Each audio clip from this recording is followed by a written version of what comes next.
Bien, donc pour cette séance du séminaire, la quatrième séance du séminaire, nous avons le plaisir d'accueillir François Potier, qui est directeur de recherche à l'INRIA.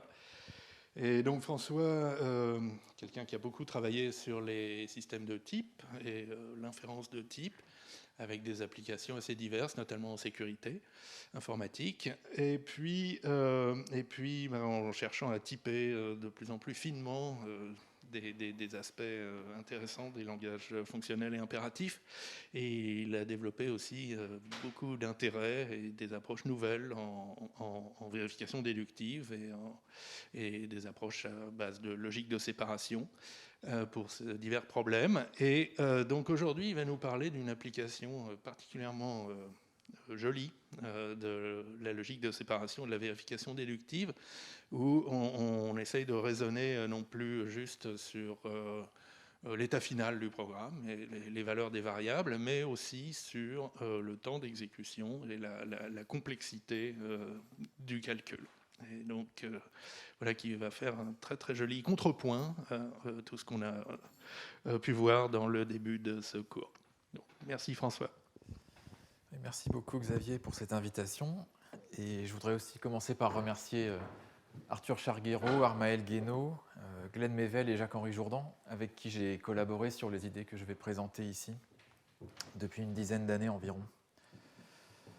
Donc, dans les cours précédents et dans les exposés précédents, vous avez vu qu'on a beaucoup parlé de vérifier des programmes. Et les propriétés qu'on a vérifiées, en général, c'était les trois que j'ai mentionnées ici, à savoir la sûreté, donc l'absence d'erreurs vraiment graves pendant l'exécution, la correction fonctionnelle, le fait de produire un résultat acceptable, et la terminaison.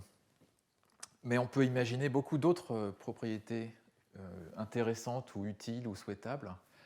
On pourrait citer une myriade de propriétés de sécurité que je n'ai pas essayé de lister ici. On peut penser aussi à l'utilisation de diverses formes de ressources, parce qu'un programme, ça ne s'exécute pas dans le vide, mais ça consomme toute une variété de ressources, parmi lesquelles on peut penser à diverses formes de mémoire, la communication à travers un réseau, l'électricité, ou encore le temps. Et donc c'est sur cette notion de consommation du temps que je vais me focaliser aujourd'hui. Et je l'ai déjà mentionné à l'instant lorsque j'ai rappelé que Xavier avait parlé de terminaison et de non-terminaison. Et si on veut, la non-terminaison, c'est le cas le plus extrême d'abus de la ressource temps. Si vous ne terminez pas, c'est que, en général, c'est une erreur, c'est que vous avez consommé beaucoup trop longtemps. Et on a vu dans les cours de Xavier que même si décider la non-terminaison, c'est un problème indécidable, en pratique, avec de l'aide du programmeur, on arrive assez facilement à écarter le danger de non-terminaison. Il suffit de demander à celui qui écrit le programme ou à celui qui fait la preuve de préciser un variant pour chaque boucle et pour chaque fonction récursive. Et on arrive assez facilement à garantir la terminaison. Donc la terminaison, c'était relativement simple, si on veut, mais ça n'est pas extrêmement satisfaisant parce qu'évidemment, il y a une grande marge entre terminer au bout de quelques secondes, quelques minutes, quelques heures, quelques siècles. Donc pour certaines applications, on aimerait bien pouvoir donner des garanties plus fortes, plus précises, un peu plus informatives, et donner une borne explicite à l'avance et dire je vous garantis que dans un certain délai, on va voir comment on exprime ce délai, dans un certain délai, mon programme va terminer. Alors on peut tout de suite imaginer qu'il va y avoir des avantages, des intérêts à cette idée et puis aussi des difficultés. Donc pour les présenter rapidement, parmi les attraits, on cherche à éliminer une nouvelle catégorie d'erreurs de programmation que nos preuves ne détectaient pas jusqu'ici. Typiquement, les erreurs qui vont mettre en danger la complexité du code, mais pas sa correction. Donc, ce sont des erreurs relativement rares, si on veut, mais qui arrivent quand même une fois de temps en temps. Et en plus, elles ont d'autant plus de chances d'arriver qu'on se sera lancé dans l'écriture d'algorithmes complexes. Et c'est un peu paradoxal, puisque souvent, si on se lance dans des algorithmes de plus en plus évolués, c'est justement dans l'espoir de gagner en performance. Et en faisant ça, en fait, on court un danger de plus en plus élevé de faire une petite erreur dans un coin qui va compromettre la performance. J'ai déjà vu, par exemple, une bibliothèque que j'avais écrite où on avait tout pensé pour que ça soit rapide, et puis dans un petit coin, il y avait une recherche linéaire dans une liste que quelqu'un avait ajoutée un jour sans réfléchir, Et à elle seule, cette petite ligne de programme compromettait l'efficacité de toute la bibliothèque. Une deuxième considération, c'est que ces erreurs, elles donnent aussi lieu à des failles de sécurité. On l'a vu par exemple avec les attaques de déni de service sur Internet contre des serveurs qui employaient des tables de hachage.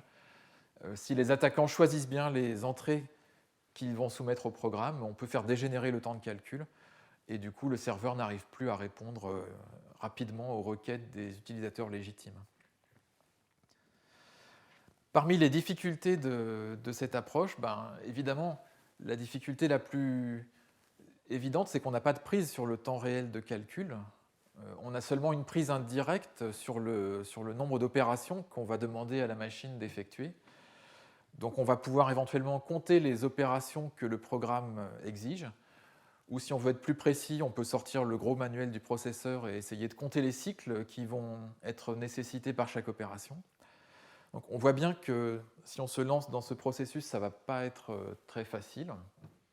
Et puis ça va dépendre, le résultat du compte va dépendre de beaucoup de choses. Ça va dépendre de la machine qu'on utilise, du système mémoire qu'on utilise, du système d'exploitation, du compilateur, du langage de programmation qu'on a choisi. Donc ça a énormément de connaissances à maîtriser, à contrôler pour savoir exactement quel sera le nombre de cycles consommés à l'arrivée. Et donc même si ça, c'est une activité dans laquelle certains se lancent, en particulier dans l'industrie des systèmes critiques embarqués, que ce soit les avions, les fusées, les centrales nucléaires, on a réellement besoin de garanties en millisecondes, en microsecondes. Donc ça, c'est ce qu'on appelle l'analyse du W7, le temps d'exécution au pire cas. Et là, on parle de temps réel. Mais ce n'est pas ça que je vais considérer aujourd'hui. Aujourd'hui, je vais m'attaquer à un problème plus facile, si on veut, qui sera déjà suffisamment intéressant en soi.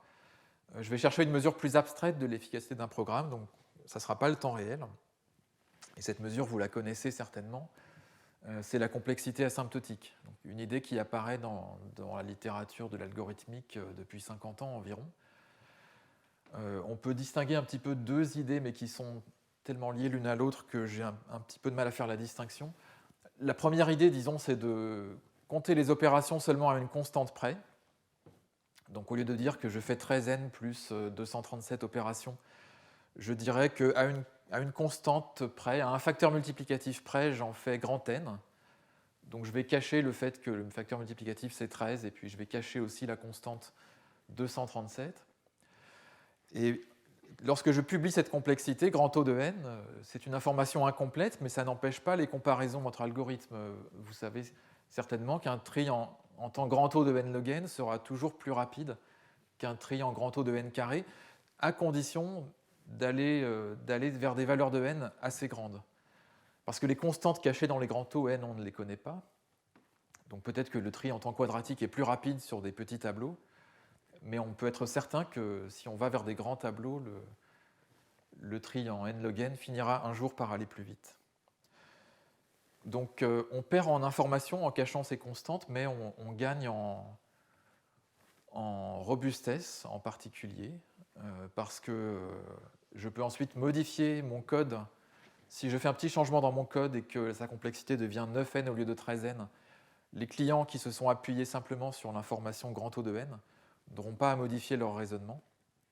Donc on gagne en abstraction, en modularité, et on gagne aussi en facilité de comptage, puisqu'on n'a plus besoin de tout compter en fait. Donc c'est la deuxième idée qui est presque indissociable de la première, c'est que dès l'instant qu'on ne publie pas le nombre exact d'opérations, on n'a plus besoin de les compter toutes.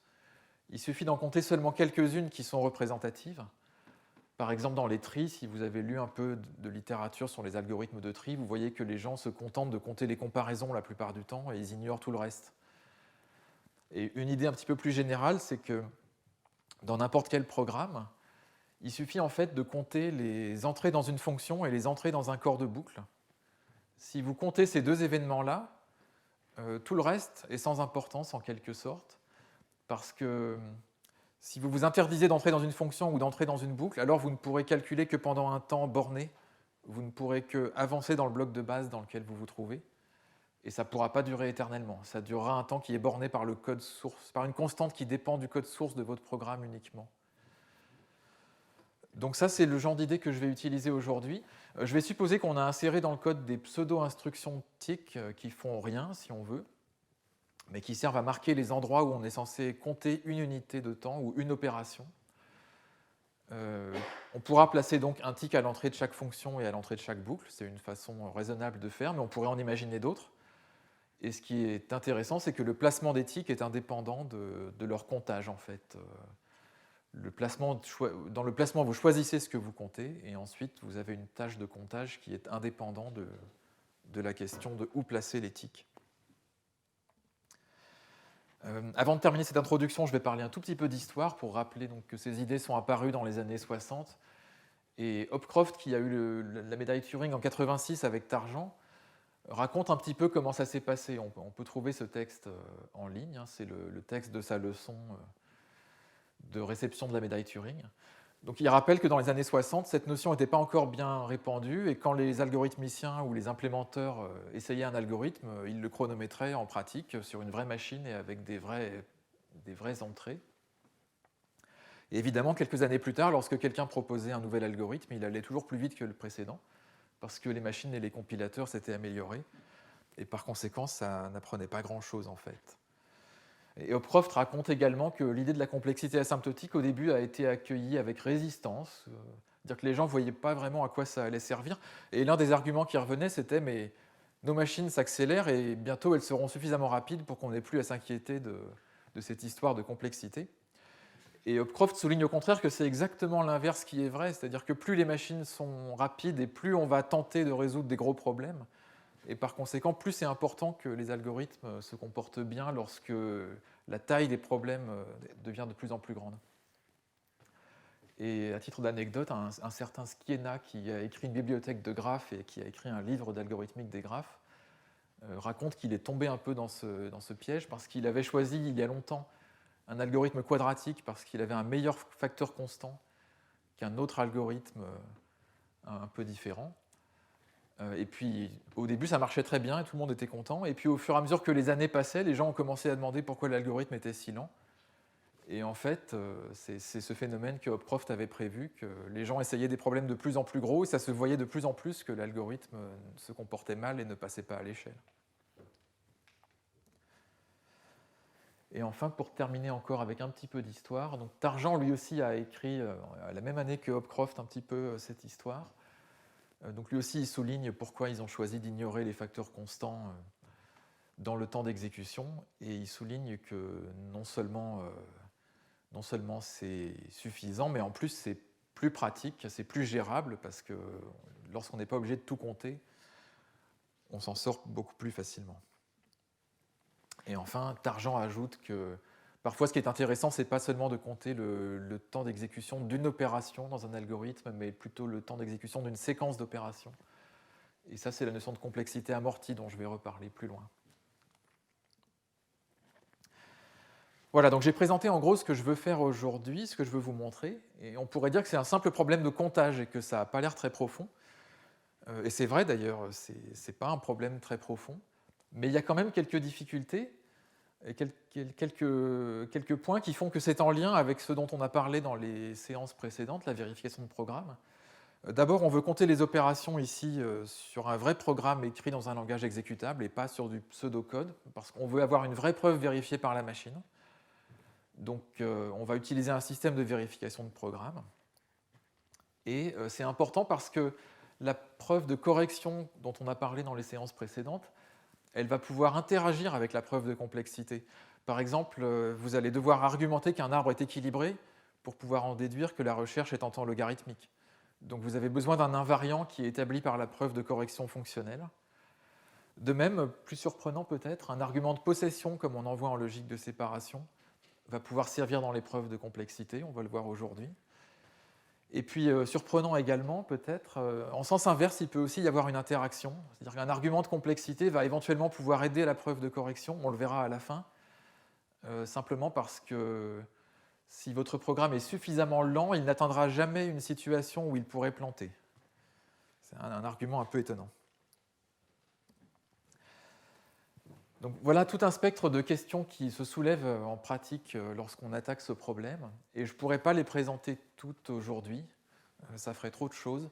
Donc je vais me concentrer en fait sur les 2 derniers points principalement, c'est-à-dire quelle est la logique de programme qu'on utilise pour raisonner à propos du temps, et comment cette logique de programme permet aux arguments de correction et de complexité d'interagir entre eux, et quelles sont les règles de raisonnement qu'on utilise et comment on justifie qu'elles sont correctes.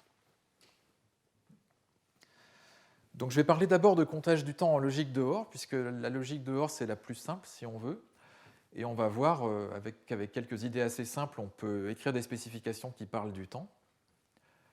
Et dans la suite, je passerai à la logique de séparation, parce qu'on va s'apercevoir qu'elle a des forces, des atouts particuliers qui permettent de faire des analyses plus intéressantes.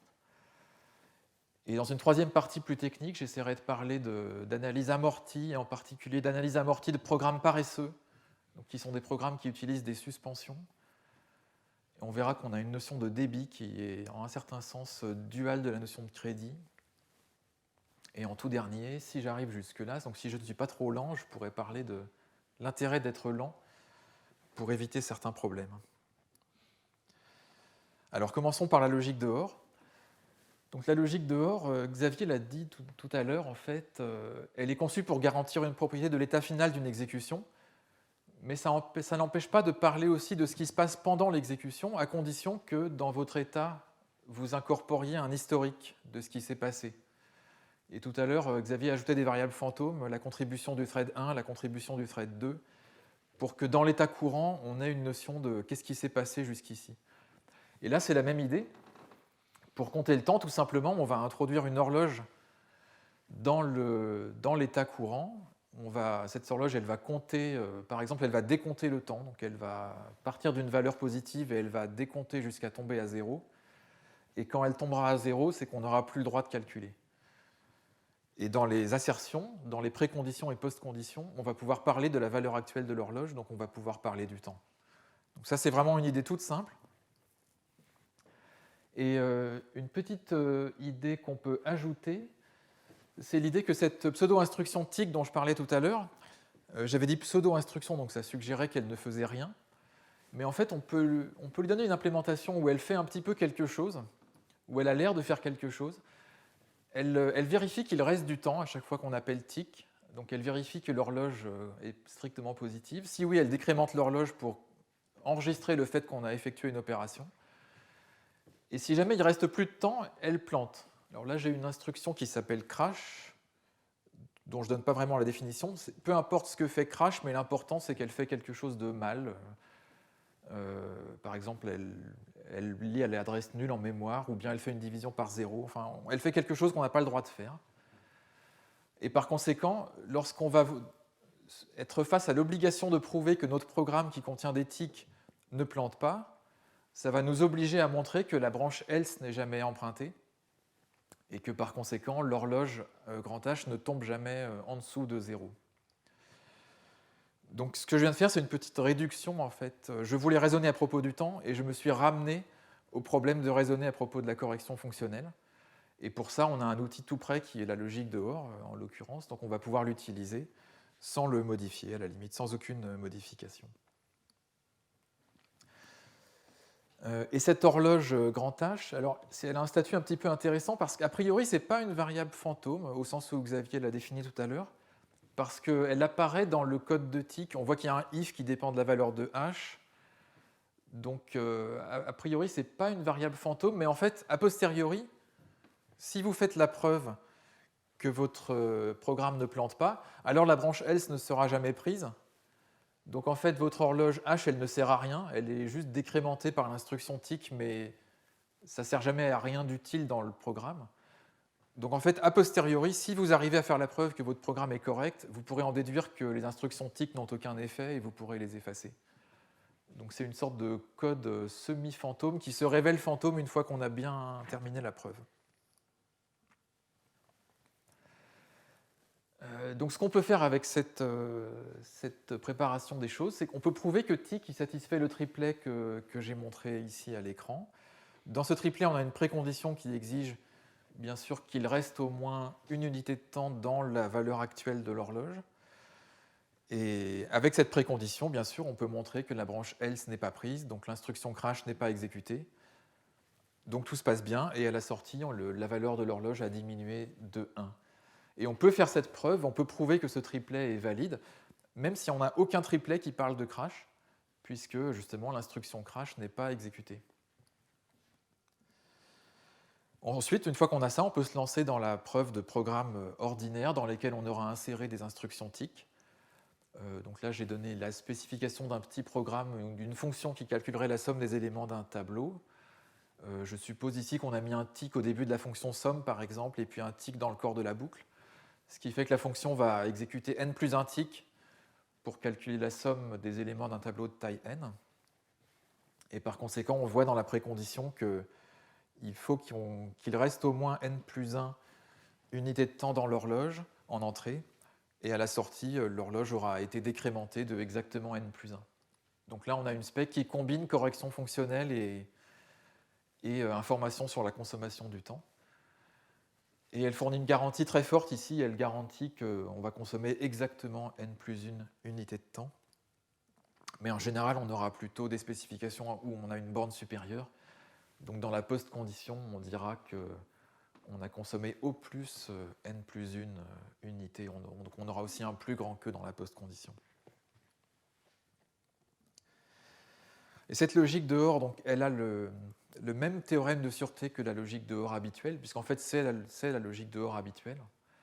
Donc on sait que le théorème habituel de sûreté dit que si vous pouvez prouver que votre programme est correct, si vous pouvez établir un triplet, alors vous pouvez en déduire que le programme ne plante pas. Et ici, on a une conséquence immédiate de ce résultat qui dit que si vous pouvez prouver un triplet dans lequel la valeur initiale de l'horloge c'est n, alors vous pouvez exécuter votre programme et vous êtes sûr que quoi qu'il arrive, il n'effectuera pas plus de n instructions TIC.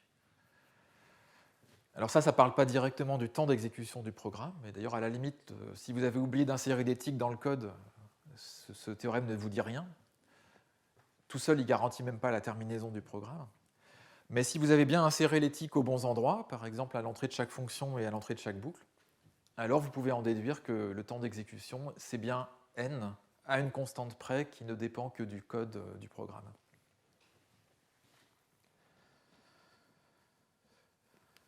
Voilà, donc ça c'était un aperçu rapide de ce qu'on peut faire en logique de Hoare.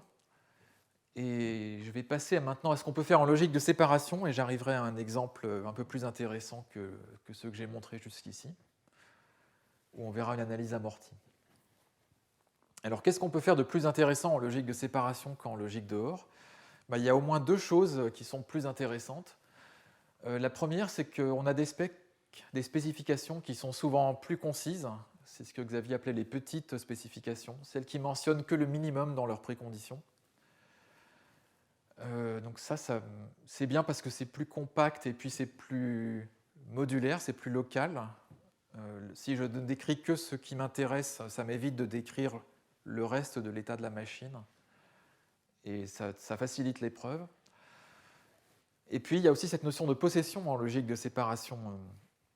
On a parlé de possession de la mémoire jusqu'ici, on a parlé de transfert de possession entre un thread et un autre.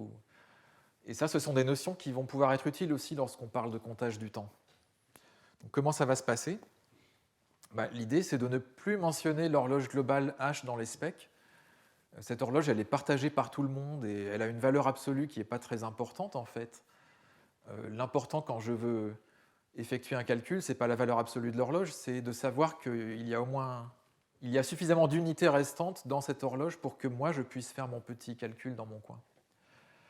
Donc on va avoir envie de répartir la possession du temps qui reste à dépenser, sans parler de la valeur absolue de l'horloge globale.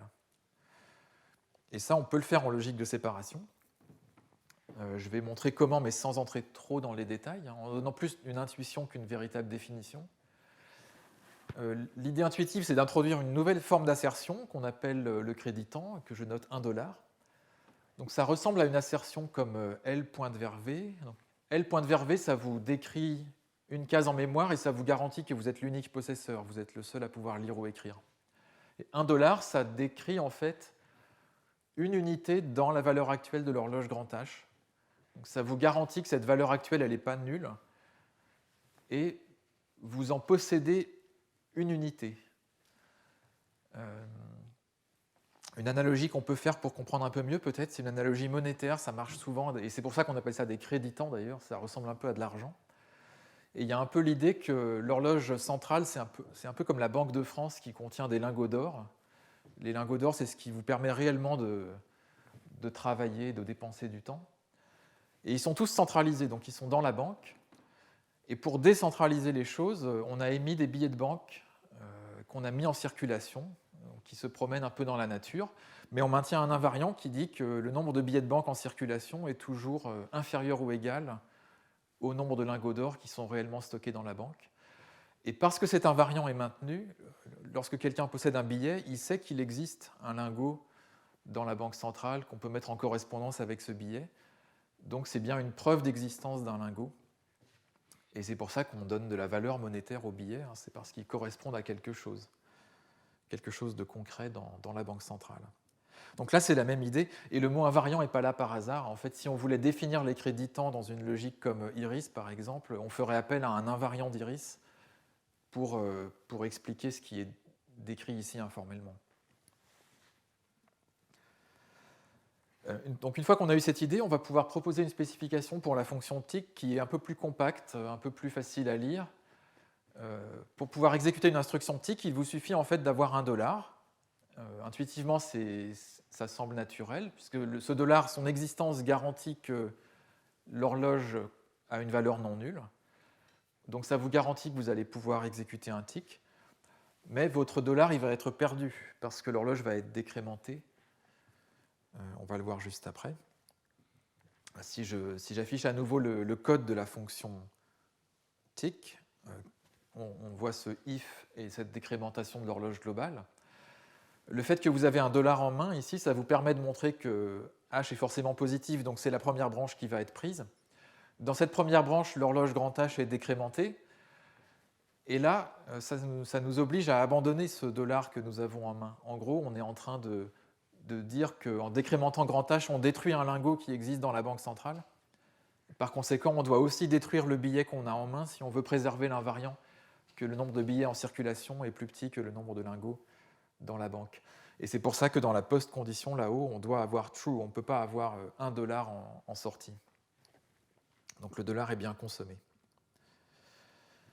Et en faisant ça, on a décentralisé le comptage du temps, en fait. Si on compare l'aspect de tic en logique de séparation et l'aspect que j'ai montré tout à l'heure en logique de OR, la première est plus concise, ce qui est déjà une bonne chose, mais surtout, elle ne fait plus référence à la valeur absolue de l'horloge. Elle ne parle que de un petit $, que nous possédons, sans parler des $ qui peuvent exister ailleurs en circulation. Et ça, c'est intéressant. Donc ces créditants, ils sont affines, comme les billets de banque, vous pouvez les brûler si ça vous amuse, et ça vous conduira seulement à surestimer le temps de calcul dans votre raisonnement à propos du programme. Par contre, vous ne pouvez pas les dupliquer, bien sûr. Ça, c'est interdit, parce que là, ça vous conduirait dans l'autre direction, ça vous conduirait à sous-estimer votre temps de calcul réel. On peut les assembler ou les séparer si on veut, avec la conjonction séparante. Et puis, si on applique la règle frame, la règle d'encadrement, on voit en bas de l'écran que si on a trop de $, si on a n plus $1, évidemment, on peut séparer en n $ et $1. Les n, on les met de côté, ils sont donc conservés, et le $1 est consommé par tic. Donc, on obtient cette règle qui dit que si vous avez un portefeuille rempli de billets, vous en sortez un à chaque tic, et vous pouvez comme ça travailler.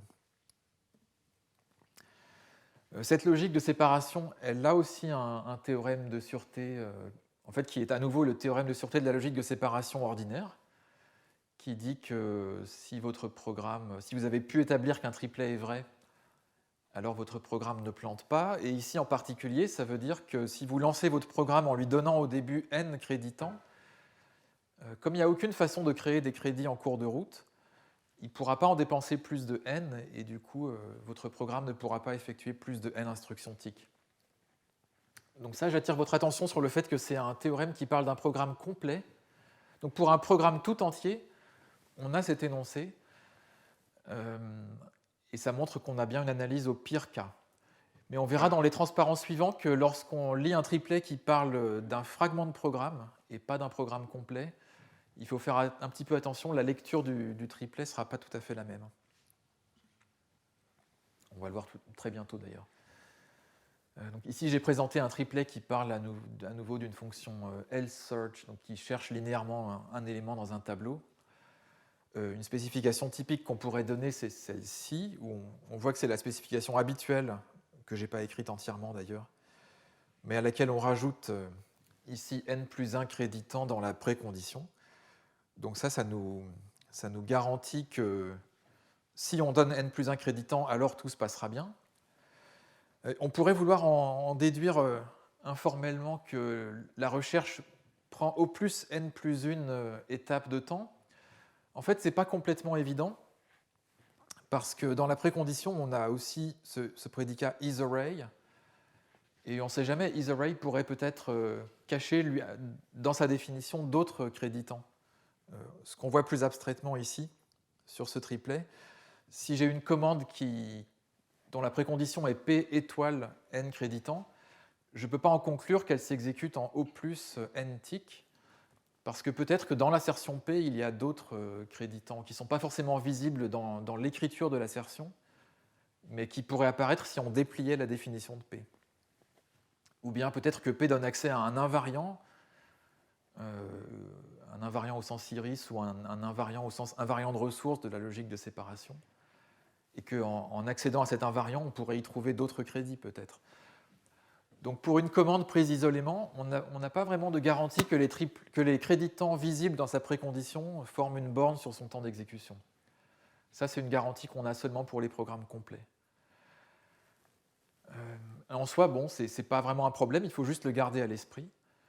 Et ça veut dire que pour ces triplets, il faut avoir une sorte de lecture qui correspond à celle qu'on fait lorsqu'on analyse les algorithmes de façon amortie. Alors ici, typiquement, on va dire que le coût amorti ou le coût apparent de la commande C, c'est n. Mais en fait, elle peut avoir un coût réel qui peut être supérieur si jamais elle trouve des créditants dans P, ou éventuellement un coût qui pourrait être inférieur à n aussi, parce qu'elle pourrait ne pas consommer tous les crédits qu'on lui a donnés et en garder certains pour plus tard. On va le voir juste après. Alors justement, je vais passer à un exemple qui illustre un peu une utilisation un petit peu intéressante des créditants pour faire une analyse amortie. Donc ici, je m'intéresse à une file d'attente qui est implémentée de façon très simple. Donc une file FIFO dans laquelle on insère des éléments d'un côté et on les extrait de l'autre, implémentée par deux listes chaînées, front et rear. Donc pourquoi deux listes chaînées? Simplement pour qu'on puisse extraire en temps constant d'une des deux listes et puis insérer en temps constant dans l'autre liste. Et le seul moment où on aura un problème, c'est le moment où on devra renverser la liste arrière pour qu'elle devienne la liste avant. Ça va nous coûter cher. Cette structure, elle est très simple, elle n'a même pas d'état mémoire modifiable. En fait, on peut l'implémenter dans un style purement fonctionnel. Mais ça ne nous empêche pas d'utiliser la logique de séparation pour l'étudier. Ça va quand même être utile parce qu'on va parler de possession des créditants. Le code de la liste, on ne va pas le lire en détail. En fait, j'ai tout dit déjà à l'instant. On insère d'un côté, on extrait de l'autre. Et le point un petit peu douloureux, c'est celui où on appelle cette fonction revAppend pour renverser la liste arrière, qui devient à ce moment-là la liste avant. Ça, c'est une opération qui coûte un temps linéaire par rapport à la taille de la liste arrière.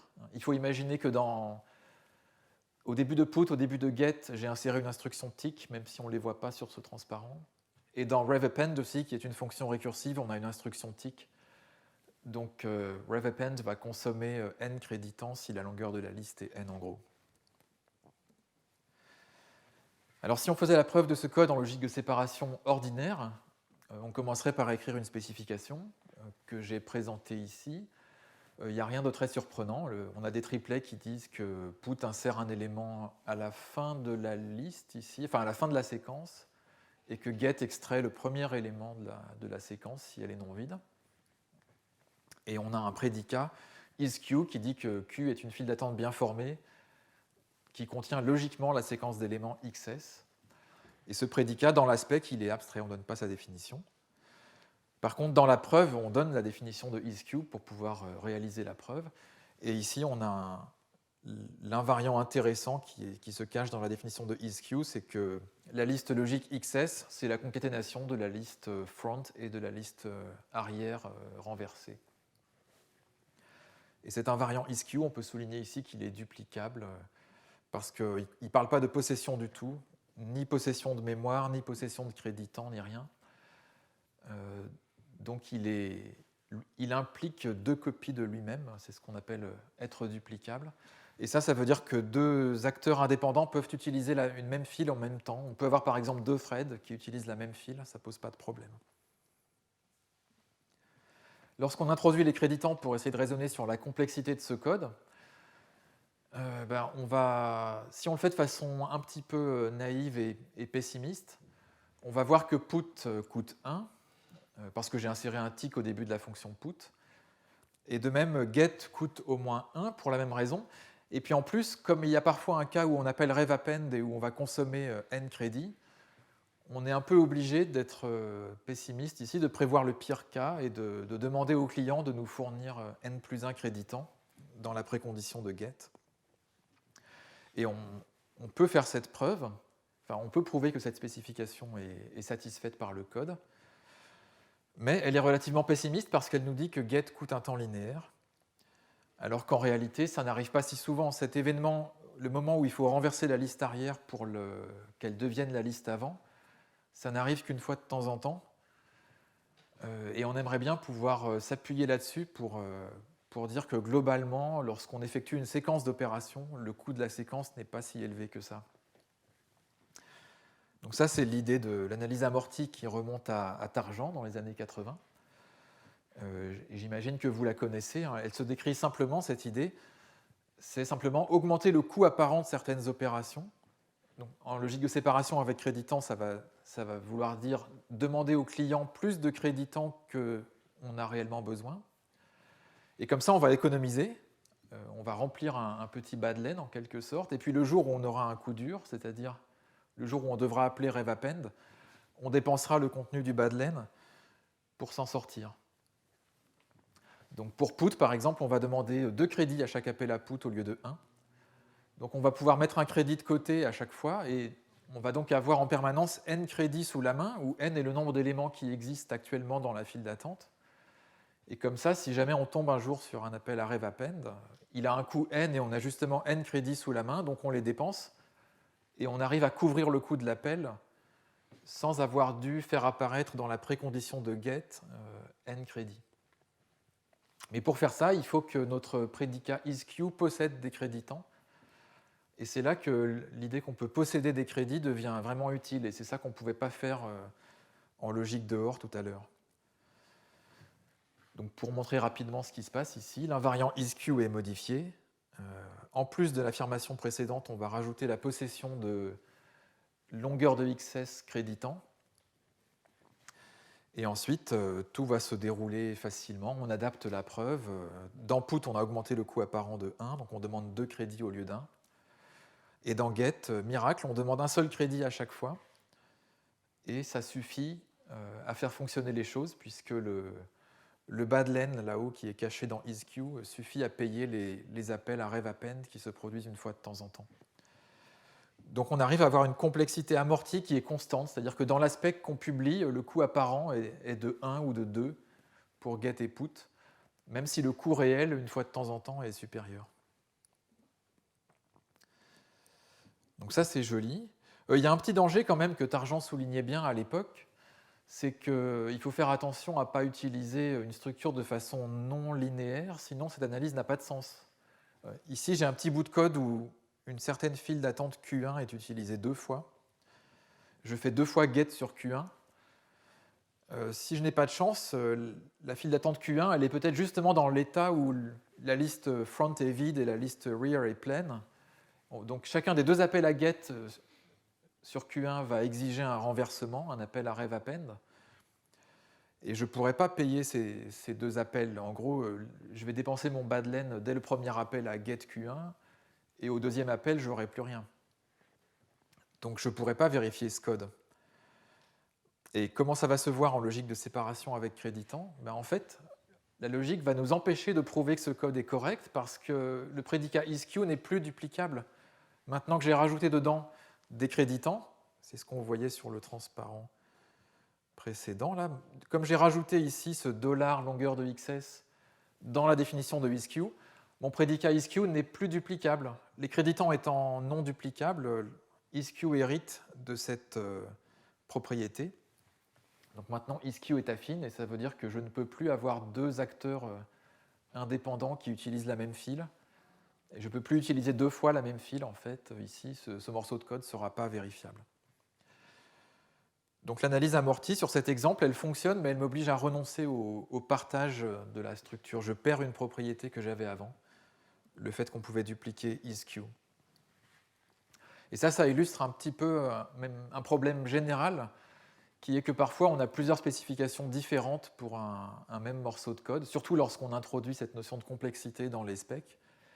On risque d'avoir différentes spécifications qui décrivent différentes façons d'expliquer la complexité du code. Et ça peut poser problème parce que différents clients auront besoin de différentes analyses de complexité potentiellement. Ça m'est arrivé par exemple, avec Arthur Charguero, on a écrit un article sur l'analyse de complexité d'Union Find. On était content d'avoir réussi à montrer que la complexité c'est alpha de n, complexité amortie. Et puis on est tombé ensuite sur un article qui disait dans ce scénario d'utilisation précis, Union Find en fait ne coûte que O de 1 par opération. Et on était bien ennuyés parce que nous on n'avait pas fait cette preuve. La preuve qu'on avait faite ne s'appliquait pas pour ce client particulier. Donc ça pose un problème d'ingénierie et de modularité qui n'existe pas lorsqu'on fait que de la preuve ordinaire entre guillemets. Comme on a des specs plus riches, on a plus de specs incomparables et plus de mal à choisir la bonne spec. Alors, ceci dit, dans certains cas, on peut quand même réconcilier les specs. Et là, on a un joli exemple de ça que je voudrais vous montrer, qui est un petit peu extraordinaire. Je pense que ce n'est pas une situation très courante, mais il se trouve que dans ce cas précis, on va pouvoir modifier le code de telle manière qu'on arrive à la fois à avoir une spec amortie où on a une complexité O de 1 pour les deux opérations, et en même temps, on va pouvoir conserver le partage, la possibilité de dupliquer le prédicat isQ. Et pour faire ça, on va emprunter des idées à différents auteurs, Okazaki, Danielson en particulier. Donc Okazaki, il a introduit cette idée que, puisque le problème vient du fait qu'on a une opération coûteuse qui est répétée, le rev append qui risque de se produire plusieurs fois, c'est lui qui nous empêche de partager la file d'attente. Pour éviter ce problème, on pourrait songer à utiliser la mémorisation. Donc, la mémorisation, c'est mémoriser le résultat d'un calcul coûteux pour ne pas devoir le répéter à l'avenir. Donc on a l'impression a priori que la mémorisation, ça aide à gagner du temps, et que peut-être ça va nous servir ici. Pour rappeler en intransparent de quoi il s'agit, dans la suite, je vais parler de suspension. Ce sont des structures de données très simples. En gros, c'est juste une case mémoire modifiable dans laquelle on stocke soit une description d'un calcul qui n'a pas encore été effectué, soit le résultat de ce calcul. En Camel, ça se présente sous forme de quelques fonctions, deux fonctions, FromFun pour créer une suspension à partir d'une fonction de type unit flèche A qui décrit le calcul à effectuer, et puis force qui va prendre une suspension et nous donner son résultat. L'idée, c'est qu'on peut appeler force autant de fois qu'on veut. La première fois qu'on l'appelle, le calcul sera réellement effectué et il sera mémorisé pour les fois suivantes. Donc, si vous appelez force 2 fois, 3 fois, 4 fois, à chaque fois, on se contentera de vous renvoyer immédiatement le résultat qui aura déjà été calculé. Donc, les appels, au-delà du premier appel à force, chaque appel ne coûte que 1. Et c'est ça l'intérêt des suspensions. Toutefois, introduire des suspensions dans la file d'attente, vous pouvez essayer. Moi, naïvement, j'ai essayé aussi au début sans avoir bien étudié Okazaki et on ne s'en sort pas. Il n'y a aucun moyen intelligent. Enfin, disons, pour des gens moins intelligents qu'Okazaki, il est très difficile de comprendre comment utiliser les suspensions intelligemment pour accélérer ce code. Parce qu'en fait, évidemment, si vous créez votre suspension trop tard, ça ne sert à rien. Si on vous dit faites-moi un gros calcul et vous dites je vais créer une suspension.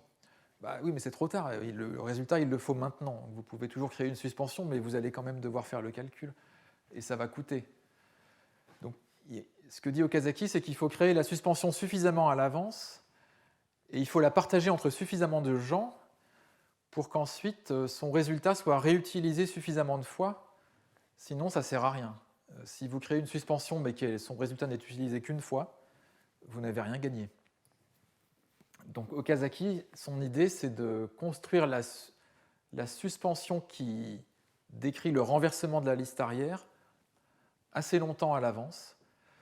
Et pour ça, il va imposer un invariant qu'on n'avait pas encore dans la version précédente du code, c'est que la liste arrière doit être pas trop longue. Donc il va imposer qu'elle soit pas plus longue que la liste avant. Ce qui veut dire que lorsqu'on verra qu'elle commence à devenir trop longue, là on programmera son renversement. On construira un calcul suspendu qui décrit le renversement de la liste arrière. Donc ça s'appelle la file du banquier justement parce qu'on compte un peu les crédits ou les débits, comme on va le voir, pour mesurer la complexité de ce code. Je vais montrer très rapidement le code en soulignant les points intéressants. Le premier point, c'est qu'on a toujours une liste avant et une liste arrière, mais la liste avant devient paresseuse, ce qui veut dire que chaque élément de la liste est en fait caché derrière une suspension, et il va être calculé seulement à la demande. Donc ça, c'est la liste avant uniquement. La liste arrière reste une liste ordinaire.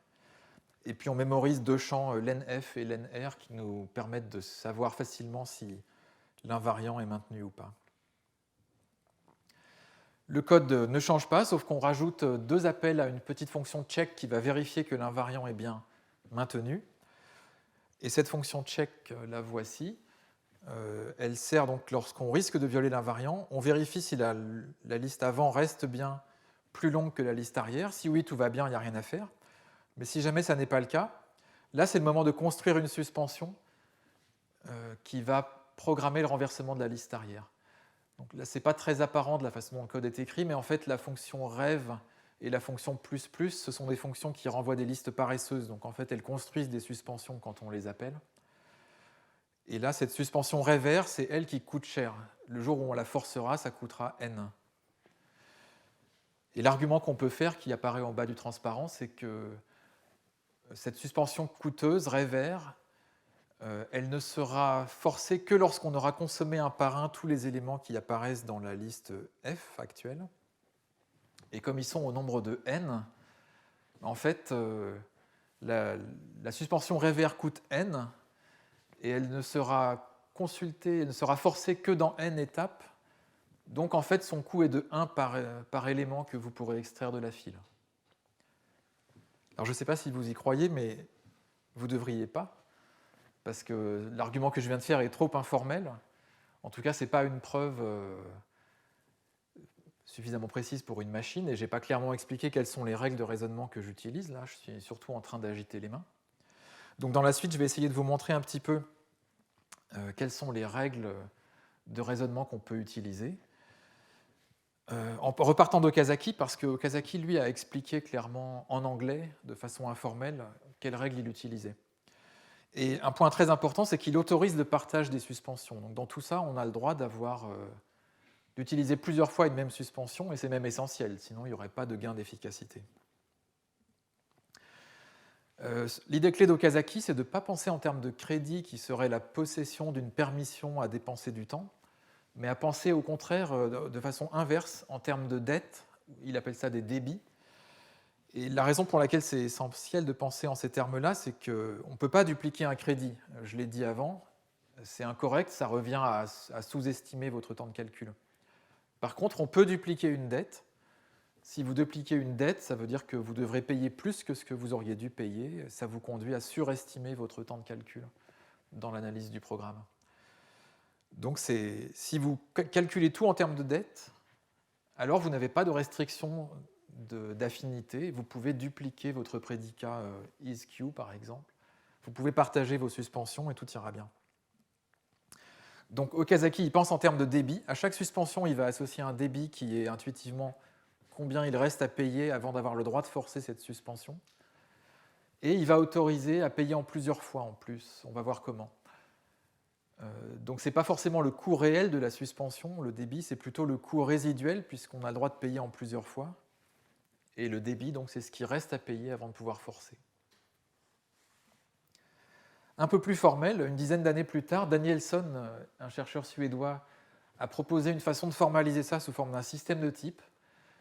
Je ne vais pas trop l'expliquer en détail, mais en intransparent, ça ressemble à ça.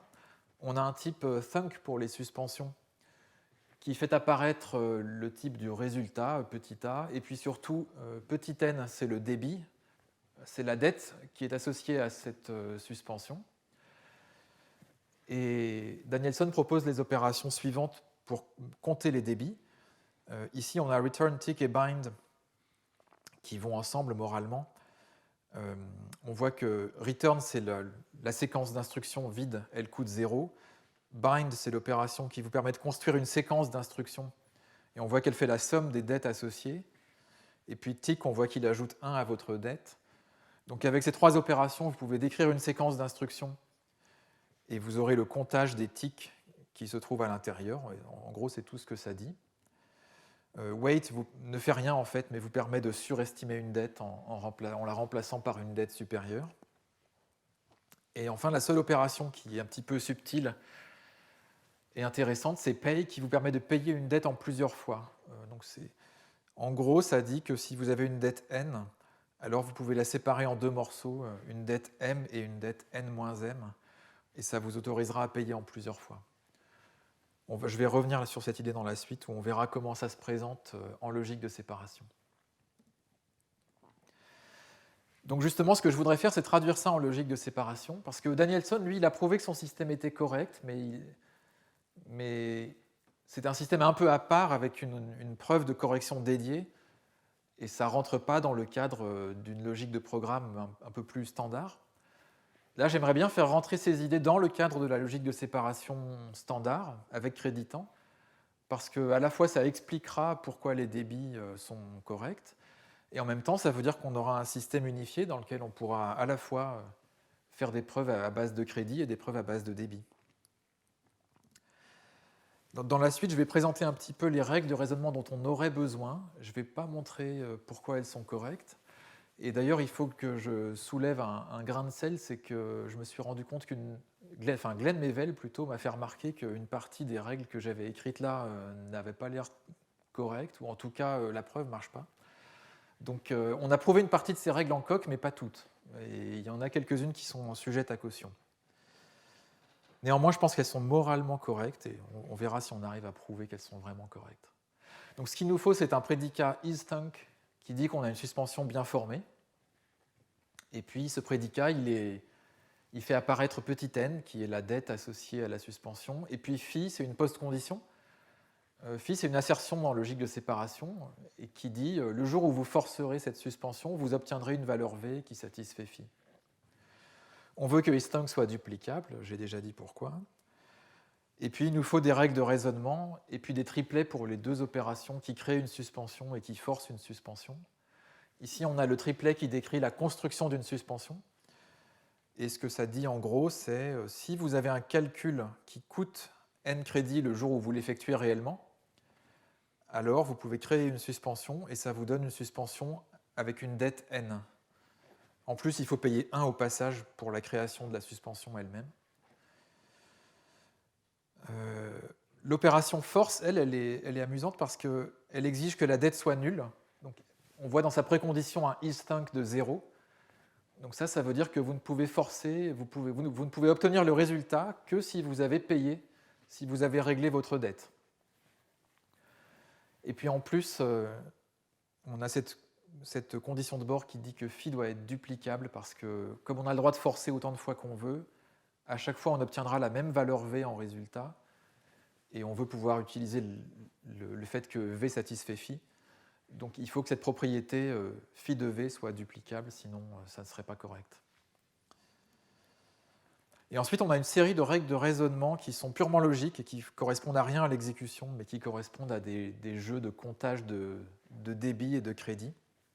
On peut surestimer une dette, bien sûr, donc remplacer n1 par un n2 plus grand.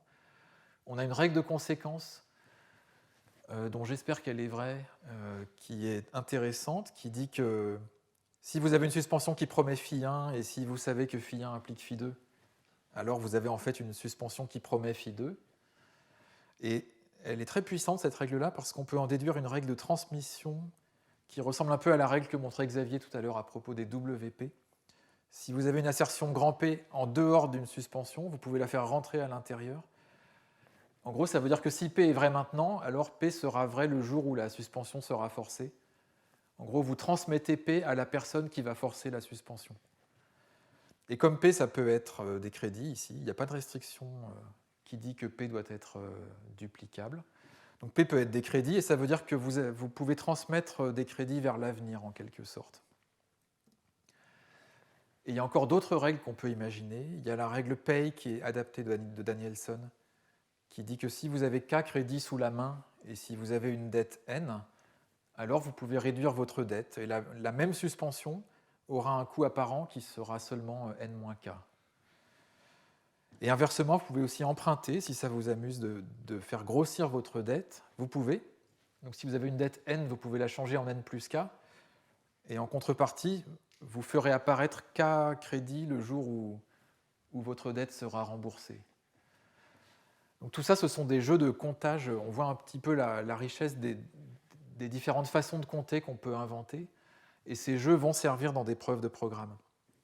En particulier ici, ce qu'on obtient, en combinant deux des règles que je viens de montrer, on obtient que lorsqu'on a une suspension qui produit une suspension, chacune a sa dette, M pour la première, N pour la deuxième, on peut en fait déplacer une partie de la dette. C'est une conséquence des règles que je viens de montrer. Une partie de la dette associée à la deuxième suspension peut être transportée vers la première. Et ça veut dire qu'on anticipe la dette en faisant ça. On s'oblige à rembourser plus tôt. Donc c'est correct aussi. Et c'est utilisé par Danielson et Okazaki dans leurs analyses de la file du banquier, à laquelle je vais pouvoir revenir rapidement. Si je reviens à ce moment où on essaye de justifier l'opération F++ rêve R, il se trouve qu'en ce point du code, la liste paresseuse F elle a une longueur N, et toutes les suspensions qui sont dedans ont un coût nul, un débit nul, parce qu'on a déjà remboursé. Et par contre, la suspension rêve R, elle a un coût N, un débit N. Et grâce à la règle qu'on vient de voir d'anticipation de la dette, on va pouvoir prendre cette dette N qui se trouve sur la dernière suspension et on va pouvoir la répartir sur toutes les suspensions précédentes pour arriver à avoir une dette 1 sur chaque élément de la liste obtenue. Et c'est comme ça qu'on va arriver ensuite à justifier que get coûte bien 1. Et on arrive à une spec. Alors celle-là, je ne l'ai pas prouvée en coq et c'est là que c'est un peu problème ouvert de savoir si elle est vraiment démontrable ou pas. Mais j'espère qu'on peut arriver à obtenir ce résultat où on a à la fois isQ duplicable et un coût amorti constant pour les différentes opérations. Peut-être que Jacques-Henri vous racontera un peu la semaine prochaine comment on peut construire les thunks en logique de séparation, puisque là j'ai montré un tas de règles sans vraiment les justifier. On sait justifier au moins une partie des règles que j'ai montrées en coq, mais pas toutes encore. Je voulais parler rapidement de ça, mais je vais le sauter. Vous le verrez dans les transparents. C'est simplement l'idée de renverser la flèche du temps pour parler du temps passé au lieu du temps futur. Et on arrive à cette idée que si on peut montrer qu'un programme est lent, alors on peut montrer que des échecs ne se produiront jamais, ou du moins pas dans un temps raisonnable. Et ça peut servir éventuellement à montrer l'absence de débordement entier, par exemple. Donc ça, c'est une idée que j'ai empruntée à Jean-Christophe Filiatre et Martin Clochard et Andrei Paskevitch, et que j'ai retranscrit dans le cadre de la logique de séparation avec crédit-temps. Voilà, donc j'arrive à la fin de cet exposé. Pour conclure, en gros, j'ai une mauvaise et une bonne nouvelle, mais la mauvaise, vous la connaissez déjà, c'est que vérifier des programmes, c'est difficile, et ça demande toute une floraison de concepts et d'outils pointus. Mais la bonne nouvelle, c'est que raisonner à propos du temps, ce n'est pas forcément beaucoup plus difficile. Comme on l'a vu là, ça se ramène en fait à raisonner à propos de la correction fonctionnelle, et on peut réutiliser tous les outils qu'on connaît pour raisonner en fait à la fois à propos du temps et à propos de la correction fonctionnelle. Et on peut faire une seule preuve qui parle de ces deux aspects en même temps et qui les marie. Voilà, je terminerai avec ce transparent de direction future possible, puisque actuellement on ne sait pas encore si ces idées sont viables à grande échelle, et puis on aimerait les automatiser, les appliquer à des programmes plus difficiles, éventuellement dans des domaines différents aussi, comme la blockchain, où c'est particulièrement important de contrôler la consommation en temps des programmes. Voilà, je vous remercie.